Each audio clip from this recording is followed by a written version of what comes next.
तलवार की नोक पर या एटम बॉम्ब के डर से कोई हमारे देश को झुकाना चाहे, दबाना चाहे, ये देश हमारा दबने वाला नहीं, ये देश हमारा दबने वाला नहीं। इमेजिन करो किसी भी देश का एक प्राइम मिनिस्टर किसी दूसरी कंट्री जाता है और वहां पे उसकी मौत हो जाती है और उसकी अपनी कंट्री की सरकार ही इस डेथ का कोई इन्वेस्टिगेशन नहीं करती। ये कहानी है हमारे देश के second prime minister Lal Bahadur Shastri ji की एक रहस्यमय डेथ की। सारे ऑफिशियल रिकॉर्ड्स की माने तो उनकी डेथ एक नेचुरल कॉज से हुई थी, यानी हार्ट अटैक। लेकिन आज भी कुछ फैक्ट्स ऐसे हैं जिनको जान के आपको ये लगेगा कि ये एक नेचुरल डेथ नहीं बल्कि वेल प्लान मर्डर था। अगर आप भी इससे जुड़ी पूरी डिटेल्स जानना चाहते हैं तो इस वीडियो को एंड तक जरूर देखना। लाल बहादुर शास्त्री जी 1964 में इंडिया के सेकंड प्राइम मिनिस्टर बने और उन्होंने ही भारत को व्हाइट रेवोल्यूशन, ग्रीन रेवोल्यूशन दिए हैं। जनवरी और अप्रैल 1965 को पाकिस्तान ने इंडिया के गुजरात पे अटैक किया। पाकिस्तान का कहना था कि गुजरात के रन ऑफ कच्छ का 9000 स्क्वायर किलोमीटर का एरिया पाकिस्तान के सिंध का है। इस एरिया को आप पर्पल कलर में देख सकते हैं। इस बार तो इस वॉर को ब्रिटिश पीएम ने जून 1965 में रुकवा दिया था, लेकिन इस एरिया का 10% हिस्सा पाकिस्तान को भी मिल गया, जो कि म्यूचुअली डिसाइड हुआ था। पर पाकिस्तान कहाँ चुप रहने वाला था, तो अपनी फितरत दिखाते हुए पाकिस्तान ने अगस्त 1965 को जम्मू एंड कश्मीर में अटैक कर दिया। इसी समय भारत के तब के प्राइम मिनिस्टर लाल बहादुर शास्त्री जी ने नारा दिया था, जय जवान जय किसान। लगाएं तो वही असली नारा है आज देश की जरूरत के मुताबिक। एक तो जय जवान का और दूसरा जय किसान का। ये दो नारे मैं समझता हूँ कि आज हमारे देश के लिए जरूरी है। एक जय जवान और एक जय किसान, और फिर उसी से सारे देश का एक जय हिंद का नारा लगता है।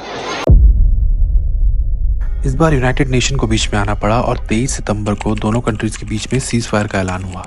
लेकिन इंडियन डिफेंस फोर्सेस ने इस समय तक पाकिस्तान का 700 स्क्वायर किलोमीटर का एरिया अपने कब्जे में ले लिया था, यानी वो लाहौर तक पहुंच गए थे।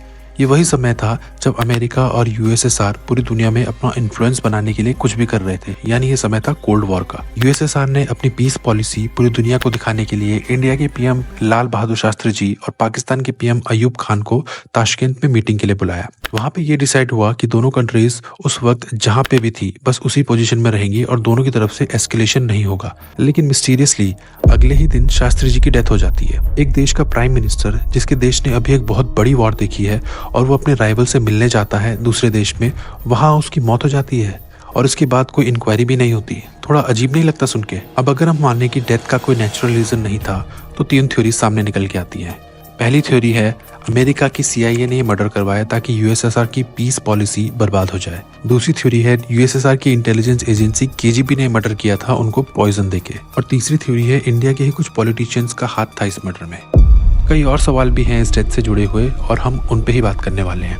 सबसे पहला सवाल है, शास्त्री जी ने अपने होटल का इमरजेंसी फोन यूज क्यों नहीं किया था? शास्त्री जी के रूम में 3 फोन्स थे और उनमें से एक फोन तो ऐसा था जिसको उठाते ही इमरजेंसी रूम में कॉल चली जाती थी। तो अगर उनको हार्ट में पेन हुआ था या कोई और सिम्टम भी आया था तो उन्होंने इस फोन का यूज करके किसी को बताया क्यों नहीं? क्वेश्चन नंबर 2, इतने बड़े लीडर की डेथ हुई और पोस्टमार्टम ही नहीं किया गया। अगर कभी कोई मिस्टीरियस डेथ होती है तो सबसे पहले पोस्टमार्टम ही किया जाता है, और ऐसा सिर्फ आज यानी 2024 में ही नहीं बल्कि कई सालों से होता है।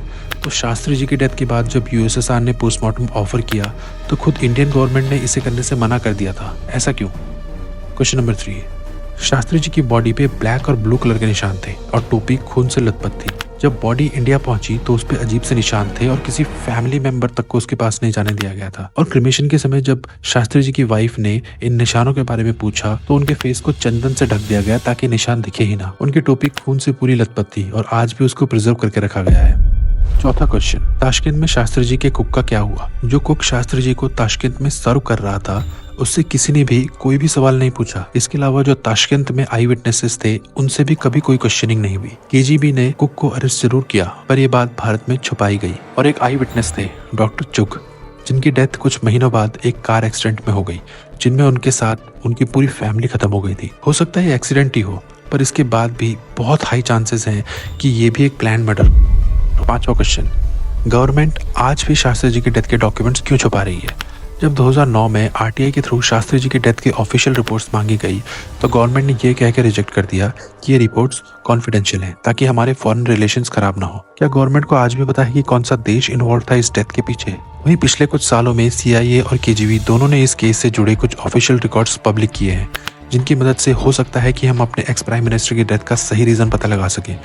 क्यों कोई शास्त्री जी को मानना चाहेगा? शायद इसका आंसर भी ताशकंद अकॉर्ड्स में ही छुपा है। लॉन्ग लास्टिंग पीस के लिए भारत ने अपनी तरफ से सारे कदम बढ़ाए। जो फौज लाहौर तक चली गई थी पाकिस्तान में, उसको भी वापस बुलाया। ताशकंद अकॉर्ड्स में एक इंपॉर्टेंट पॉइंट मिसिंग था, और वो ये था कि पाकिस्तान क्या स्टेप्स उठाएगा टू मेंटेन पीस इन कश्मीर। कैसे पाकिस्तान अपनी इन्वॉल्वमेंट कश्मीर से खत्म करेगा और दोनों तरफ अमन कायम करने में अपना साथ देगा। कहा तो ये भी जाता है कि शास्त्री जी ने ये अकॉर्ड प्रेशर में आके साइन किया था, और इंडिया आकर वो यही बात रिवील करने वाले थे। उन्हें सारे टर्म्स मंजूर नहीं थे। तो आखिर सच क्या है? कितने नेताओं की कुर्सी गई और कितनों ने अपने महल बना लिए? पर आज भी शास्त्री जी की डेथ की मिस्ट्री कहीं किसी फाइल में धूल खा रही होगी। 2 अक्टूबर को महात्मा गांधी जी की जयंती हम जरूर मनाते हैं, लेकिन क्या आपको ये पता है कि 2 अक्टूबर को लाल बहादुर शास्त्री जी की भी जयंती है?